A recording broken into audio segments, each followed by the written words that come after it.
এই ফোনটি গরিবের আইফোন বলা হয়ে থাকে। ভিম্যাক্স V17 এই ফোনের মডেল। এই ফোনটি আসলেই আইফোন 40 প্রো ম্যাক্সের মতো দেখতে হলেও এটি মোটেও আইফোন না এবং এটি মোটেও টাচ সিস্টেমের কোনো ফোন নয়। এটি পুরোটাই বাটন একটি ফোন।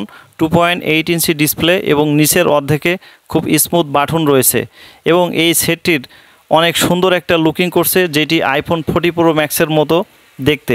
তো এই ফোনের ভিতরে কি আছে এবং ফোনটিতে কি ধরনের কাজ করা যায়, আমরা এজন্য ফোনটি আমরা প্রথমেই প্যাকেট থেকে বের করে নিয়েছি এবং বের করে নেওয়ার পরে আমরা দেখছি যে আসলে ফোনটিতে কি ধরনের কাজ করতে পারবো আমরা। এই ফোনের লুকিংটা অসাধারণ একটা লুকিং ছিল এবং এই ফোনটিতে একটি চার্জার ব্যবহার করা হয়েছে, সেটি হচ্ছে টাইপ সি পোর্টের চার্জার।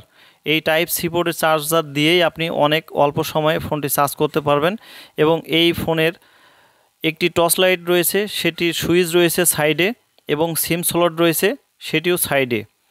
তো দেখতে পাচ্ছেন ফোনটি আমরা খোলার সাথে সাথে উপরের অংশে রয়েছে 2.8 ইঞ্চি ডিসপ্লে এবং নিচের অংশে রয়েছে অনেক স্মুথলি বাটন সিস্টেম।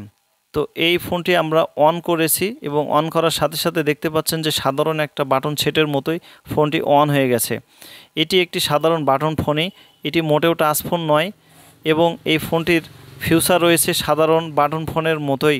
এই ফোনের চার্জার, ব্যাটারি এবং টর্চ লাইট সব কিছু মিলেই ফোনটি অসাধারণ ছিল এবং এই ফোনের চার্জ ক্ষমতা অনেক বেশি ছিল, যেটা সাধারণ বাটন ফোনে এত বেশি চার্জ ক্ষমতা আশা করা অসম্ভব। এই ফোনের পাশাপাশি বাজারে অনেকগুলো কোম্পানির অনেকগুলো মডেলের ফোন বের হয়েছে, এরই আদলে তৈরি করেছে, তবে আমার কাছে এই ফোনের সেরা মনে হয়েছে। আপনাদের কাছে ফোনটি কেমন লেগেছে অবশ্যই কমেন্ট করে জানাবেন। এরকম আধুনিক সব নিত্য নতুন ডিজাইনের মোবাইলের ভিডিও দেখতে আমাদের চ্যানেলটি সাবস্ক্রাইব করে আমাদের সাথেই থাকুন।